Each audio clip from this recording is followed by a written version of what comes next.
70ാമത് നെഹ്റു ട്രോഫിയിൽ ജലരാജാവായ കാരിച്ചാൽ ചുണ്ടന്റെ തുഴച്ചിൽക്കാർ ജനം ടിവിക്കൊപ്പം. ജേതാക്കളായ ശേഷമുള്ള കാരിച്ചാൽ ചുണ്ടന്റെ ആദ്യ പ്രതികരണമാണിത്. പള്ളാത്തുരുത്തി ബോട്ട് ക്ലബിനൊപ്പം ഇനിയും തുടരുമെന്നും മിസ്റ്റർ കേരള കൂടിയായ ജോൺ ജനം ടിവിയോട് പറഞ്ഞു. പുന്നമടയിൽ നിന്ന് VS കൃഷ്ണരാജ് തയ്യാറാക്കിയ റിപ്പോർട്ട് കാണാം.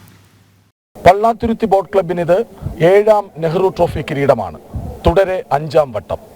ഈ ട്രോഫി ഇങ്ങനെ നെഞ്ചോട് ചേർത്ത് പിടിക്കുമ്പോൾ വല്ലാത്ത അഭിമാനമാണ്.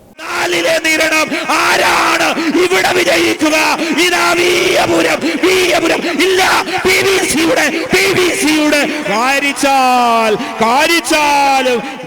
നമുക്കൊപ്പം കാരിച്ചാൽ ചുണ്ടൻ ചേരുന്നുണ്ട്. അതായത് കാരിച്ചാലില് 16ാം തവണയാണ് കാരിച്ചാൽ ചുണ്ടൻ ജേതാവാകുന്നത്. 5ാം തവണ തുടർച്ചയായി ജേതാക്കളാകുന്ന പള്ളാത്തുരുത്തി ബോട്ട് ക്ലബ്ബാണ് ഇത്തവണ അവർക്ക് വേണ്ടി തുഴഞ്ഞത്. 5 തവണ തുടരെ ഈ പുതിയ കാലത്ത് ഒരു ക്ലബ്ബ് ജേതാക്കളാകുന്നതിന്റെ ആവേശം നമുക്ക് പറഞ്ഞറിയിക്കാതെ വയ്യ. ഏതായാലും അതിന്റെ അണിയറ പ്രവർത്തകർ, സംഘാടകർ, ഈ ടീമിനെ ഇങ്ങനെ ഒന്ന് സെറ്റാക്കി എടുത്തവർ നമുക്കൊപ്പം ശരിയാണ്. ആദ്യം കോച്ച് ഹിരൺ, എന്താണ് ഈ തുടരെ 5ാം വർഷം? ഈ കാലത്ത് ഓരോരുത്തരും അവരുടെ കഴിവുകൾ മാക്സിമം പുറത്തെടുക്കാൻ പറ്റുന്ന എല്ലാ സാങ്കേതിക വിദ്യകൾ പോലും ഉള്ള സമയത്താണ് 5 വർഷം തുടരെ എതിരാളികളെ പിന്നിലാക്കി ഒന്നാമതെത്തുന്നത്. എന്താണ് നിങ്ങളുടെ വിജയരഹസ്യം? നമ്മുടെ വിജയരഹസ്യം എന്ന് പറഞ്ഞാൽ പ്രാക്ടീസ്, നല്ല പ്രാക്ടീസ് കൊടുക്കുക, നല്ല ട്രെയിനിങ് കൊടുക്കുന്ന മാത്രമേ ഉള്ളൂ. ഇപ്പോൾ ഒരു 10-35 ദിവസത്തോളം നമ്മൾ നല്ല ക്യാമ്പ്, നല്ല ട്രെയിനിങ്ങിലായിരുന്നു. ആ സമയത്താണ് വള്ളംകളി മാറ്റി വെക്കുന്നത്. അതുകൊണ്ടൊരു ബ്രേക്ക് വന്നു. എന്നാലും ഒരു 2 ആഴ്ച പിന്നെ കിട്ടിയായിരുന്നു. നല്ല പ്രാക്ടീസ് തന്നെ, അതുള്ള രഹസ്യം. അല്ലാതെ വേറെ പ്രത്യേകിച്ച് നമുക്ക് രഹസ്യമൊന്നുമില്ല. നല്ല ട്രെയിനിങ് കൊടുക്കുക, അത്രേ ഉള്ളൂ. അല്ല, ഇന്നലെ ഈ മത്സരത്തിലെ എതിരാളികൾ കരുത്തരാകുമ്പോഴാണ് കൂടുതൽ ആവേശമാവുക, കൂടുതൽ വേഗത്തിൽ നമുക്ക് തുഴയാൻ പറ്റും. പക്ഷെ നിങ്ങളുടെ ഹീറ്റ്സിൽ നിർണായക പോരാട്ടമായിരുന്നു. കാരണം വളരെ ചെറിയ സമയത്തിൽ 4ാം ഹീറ്റ്സിൽ വന്ന 3 ടീമുകൾ ഫൈനലിൽ ഏകദേശം ഉറപ്പിക്കുന്ന സമയത്താണ് നിങ്ങളുടെ ഹീറ്റ്സ് വരുന്നത്. അവിടെ ഒരു എതിരാളി കുറവായിരുന്നു താനും. എന്നാൽ നല്ല മത്സരം ഉണ്ടായിരുന്നില്ല. പക്ഷെ എങ്ങനെയാണ് ഇത്ര പെട്ടെന്ന് വേഗത്തിൽ തുഴഞ്ഞെത്താൻ കഴിഞ്ഞത്? അല്ല, ഹീറ്റ്സിൽ നമ്മൾ വള്ളം ആദ്യം തന്നെ വെച്ച് പോന്നായിരുന്നല്ലോ. ഹീറ്റ്സിൽ പെട്ടയ്ക്ക് വള്ളം കളിക്കുമ്പോഴേ അത്ര ഇത് വരത്തുള്ളൂ. നമ്മൾ ഒരു നേരത്തെ വള്ളം മുന്നെടുത്ത് പോകുന്നുള്ളൂ. അതുകൊണ്ടാണ് നല്ല ഈസി ആയിട്ട് കളിച്ചു പോരാൻ പറ്റി. ശരി, മറ്റുള്ള അണിയറ പ്രവർത്തകരിൽ കൂടെ വളരെ പെട്ടെന്നൊന്ന് പോകേണ്ടതിന് വലിയ സന്തോഷത്തിലാണ് അവർ. പിന്നെ മറ്റൊന്ന്, ഇവർ അത്രമേൽ കഠിനാധ്വാനം ചെയ്ത് വ്രതമനുഷ്ഠിച്ചെന്ന് വേണമെങ്കിൽ പറയാം, ഡയറ്റൊക്കെ ചെയ്ത് കരുത്താർജിച്ച് വരുന്ന ടീമാണ്. അപ്പോൾ അവരുടെ വിജയരഹസ്യം എന്നതിനപ്പുറത്തേക്ക് മറ്റു കാര്യങ്ങൾ കൂടി ചോദിക്കേണ്ടതുണ്ട്. നിങ്ങളുടെ ചിട്ടവട്ടങ്ങൾ, അതായത് ക്രമീകരണങ്ങൾ എങ്ങനെയാണ്? ടീമിന്റെ എന്ന് പറഞ്ഞു കഴിഞ്ഞാൽ നമ്മൾ ക്യാമ്പ് സെറ്റ് ചെയ്യുന്നതാണ് ഏറ്റവും വലിയ പിള്ളേരെ നമുക്ക് ഇതിലേക്ക് കൊണ്ടുവരാൻ പറ്റുന്നത്. നല്ലൊരു ക്യാമ്പാണ് ഞങ്ങൾ സെറ്റ് ചെയ്യുന്നത് എല്ലാ വർഷവും. ഇത്തവണത്തെയും നമ്മൾ ആദ്യം 40 ദിവസത്തെ ക്യാമ്പായിരുന്നു. 32 ദിവസം കഴിഞ്ഞപ്പോഴാണ് നെഹ്റു ട്രോഫിയുടെ മാറ്റിവെച്ച ഒരു സംഭവം ഉണ്ടായത് വയനാട് ഇതുമായിട്ട്. അതിനുശേഷം വീണ്ടും 2 ആഴ്ച നമ്മൾ ക്യാമ്പ് ഇട്ടു.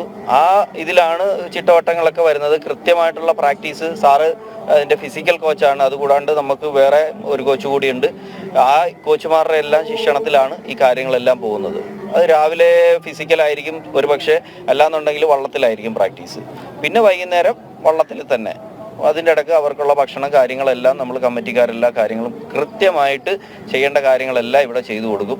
അങ്ങനെ ആ ഒരു കൂട്ടായ്മയാണ് നമ്മൾ ഈ ഒരു വിജയത്തിലേക്ക് എത്തിച്ചത്. 5 വർഷം തുടരെ ജേതാക്കളാകുന്നു. ഈ 5 വർഷം പൊതുവായി ഉണ്ടായിരുന്ന എത്ര പേരുണ്ട്? ഇനി എത്ര പേർ തുടരും എന്ന് നിങ്ങൾക്ക് ഉറപ്പുണ്ട്? 5 വർഷം കണ്ടിന്യൂ. ഇപ്പം നമ്മുടെ കൂടെ ഉണ്ടായിരുന്ന നേരത്തെ തുഴച്ചിലുകാർ കുറച്ച് പേരുണ്ട്. പിന്നെ കഴിഞ്ഞ വർഷം നമ്മളൊരു 10-40 പേര് പോയായിരുന്നു. അപ്പം കഴിഞ്ഞ വർഷം നമുക്ക് വലിയൊരു വളരെ മോശം അവസ്ഥയായിരുന്നു. കാരണം ഒരു 40 നമ്മുടെ തുഴച്ചിൽക്കാർ വേറെ ടീമിലേക്ക് പോയായിരുന്നു. അത് കഴിഞ്ഞ് പിന്നെ ബാക്കി പിള്ളേരെ നമ്മൾ ഇവിടുന്ന് എടുത്തിട്ടാണ് കഴിഞ്ഞ വർഷം ട്രെയിൻ ചെയ്യിപ്പിച്ച വിയപുരം നമ്മൾ തുഴഞ്ഞ് ജയിച്ചത്. പിന്നെ കണ്ടിന്യൂസ് ആയിട്ട് ഇപ്പോൾ പള്ളാത്തുരുത്തിയിലുള്ള പിള്ളേർ നമ്മുടെ കൂടെ വർഷങ്ങളായിട്ട് തുഴയുന്ന പിള്ളേർ തന്നെയാണ് ഒരുപാട്. നിങ്ങൾ ഈ വള്ളത്തെ തിരഞ്ഞെടുക്കുന്നത് എങ്ങനെയാണ്? ഇപ്പോൾ കഴിഞ്ഞ തവണ വിയപുരം, ഇത്തവണ കാരിച്ചാൽ. അത് വള്ളത്തെ തിരഞ്ഞെടുക്കുന്ന ക്ലബ്ബാണ്. കോച്ചസിന്റെ ഡ്യൂട്ടി അല്ല വള്ളത്തെ തിരഞ്ഞെടുക്കുന്നത്, അത് ക്ലബ്ബ് തീരുമാനിക്കുന്നത്. അത് നമ്മുടെ എല്ലാവരുമായിട്ടുള്ള ഒരു കൂടിയാലോചനയുടെ ഭാഗമാണ്. അതിനകത്ത് പിന്നെ വള്ളത്തിന്റെ പെർഫോമൻസ് അങ്ങനെ ഇതെല്ലാം നോക്കിയിട്ടാണ്. അടുത്ത വർഷത്തെ തീരുമാനിച്ചിട്ടുണ്ട്? ഇല്ല, തീരുമാനിച്ചിട്ടില്ല. അത് എനിക്ക് തോന്നിയത് ഇപ്പോൾ എല്ലാവരുടെയും നിർദ്ദേശങ്ങൾ കൂടി ഇതാക്കിക്കൊണ്ടാണ് നമ്മൾ വള്ളം തീരുമാനിക്കുന്നത്. ശരി. ഇനി നമുക്ക് ഒരു പ്രത്യേക അതിഥി കൂടിയുണ്ട്. ഇന്നലെ തുഴഞ്ഞെത്തിയ 1ാം സ്ഥാനത്തേക്ക് എത്തിയ പള്ളാത്തുരുത്തി ബോട്ട് ക്ലബിന്റെ അമരത്തിരിക്കുന്നത് ഇപ്പോൾ മിസ്റ്റർ കേരള കൂടിയായ തുഴച്ചിൽക്കാരൻ ജോണാണ്. ജോണേ, എങ്ങനെയാടാ ഇത്ര വേഗത്തിൽ തുഴയണത്? പ്രാക്ടീസ്. എങ്ങനെയാ പ്രാക്ടീസ്? സാറന്മാരും ഇവിടുത്തെ PVCയിലെ കുടുംബങ്ങളിലെ എല്ലാവരുടെയും സപ്പോർട്ട് കൊണ്ട് മാത്രം ഞാൻ ഈ വള്ളത്തേക്ക് കയറിയതാ. അല്ലെങ്കിൽ എനിക്ക് ഇവിടെ ഒന്നും എത്താൻ പറ്റത്തില്ല. നെഹ്റു ട്രോഫിയിൽ എനിക്ക് മുത്തമിടാൻ പറ്റത്തില്ല. അടുത്ത വർഷം ടീമിനിപ്പോ കാണുമോ? തീർച്ചയായും കാണും. ഇനിയുള്ള കാലം മൊത്തം ഈ PVCയിലെ കുടുംബത്തിൽ തന്നെ ഞാൻ കണ്ടിരിക്കും. വലിയൊരു പ്രഖ്യാപനമാണ് ജോൺ നടത്തുന്നത്. ജോൺ മിസ്റ്റർ കേരളയാണ്. അപ്പോൾ ആ മിസ്റ്റർ കേരളയുടെ ആ കരുത്ത് തുഴയെറിയുമ്പോഴും ഉണ്ടാവും അല്ലേ? തുഴയെറിയുമ്പോൾ ഉണ്ടാവും. എനിക്ക് പറ്റുന്ന രീതിയിൽ എങ്ങനെയെങ്കിലും ഈ വള്ളം വിജയിക്കണമെന്നുള്ളൊരു ഇതേ ഉള്ളു എൻ്റെ മനസ്സിൽ. അതുപോലെ തന്നെ ഞാൻ മാത്രമല്ല, ഈ തുഴച്ചിലുകാരെല്ലാവരും അതിനുവേണ്ടി ഒരുപാട് കഷ്ടപ്പെട്ടു. എല്ലാവരുടെയും കഷ്ടപ്പാടിൻ്റെ പ്രതിഫലം ഞങ്ങൾക്ക് കിട്ടി. PVCയിലെ കുടുംബത്തിലെ എല്ലാവരുടെയും പ്രാർത്ഥനയും ഈ നാട്ടിലെ എല്ലാവരുടെയും പ്രാർത്ഥനയുടെ ഫലമാണ് ഞങ്ങൾക്ക് ഈ കിട്ടിയ അംഗീകാരം. ശരി, ഫോട്ടോ ഫിനിഷ് ആയിരുന്നു. ആ ഫിനിഷിംഗ് പോയിന്റിൽ എത്തുമ്പോൾ എന്താ തോന്നിയത്? അത് ഇപ്പോൾ ഞാൻ ഏറ്റവും ബാക്കിൽ കൂട്ടിക്കുത്ത് എന്ന് പറയും അവിടെ ഇരിക്കുന്നത്. നമുക്കിതൊന്നും കാണാൻ പറ്റത്തൊന്നുമില്ല. നമ്മളപ്പോൾ ലീഡർ കോച്ചും അവർ പറയുന്ന രീതിയിൽ തുഴയുക. ഏറ്റവും ലാസ്റ്റ് ഫിനിഷിങ് കഴിഞ്ഞേ ഉള്ളൂ നമ്മൾ നേരെ നോക്കത്തുള്ളൂ. അതുവരെ നമ്മൾ തുഴഞ്ഞുകൊണ്ടിരിക്കത്തുള്ളൂ. ശരി, ഇന്നലെ പിന്നിലായിരുന്നു, ഇന്നിപ്പോ മുന്നിലിരിപ്പുണ്ട്. ഇനിയും പള്ളാത്തുരുത്തി ബോട്ട് ക്ലബിനൊപ്പം തുടരും എന്ന പ്രഖ്യാപനം കൂടിയാണ് മിസ്റ്റർ കേരള ജോൺ നടത്തുന്നത്. ഏതായാലും വലിയ ആവേശമാണ് ഇവർക്കിടയിൽ ഇപ്പോഴും. ഇനിയും അത് തുടരട്ടെ, കൂടുതൽ കരുത്താർജിച്ച് ഇനിയുമേറെ മുന്നേറട്ടെ. 5ാം തവണയാണ് തുടർച്ചയായി പള്ളാത്തുരുത്തി ബോട്ട് ക്ലബ്ബ് വിജയകിരീടം ചൂടുന്നത്. ആകെ 7 തവണ. അവർ ഇത്തവണ തുഴഞ്ഞത് കാരിച്ചാലിന് വേണ്ടിയാണ്. കാരിച്ചാൽ 16ാം വട്ടമാണ് കിരീടം നേടിയത്.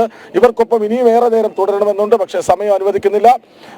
വളരെ നന്ദി എല്ലാവർക്കും. ഇനിയും നിങ്ങൾ കുതിച്ചു മുന്നേറട്ടെ എന്ന് ആശംസിക്കുന്നു.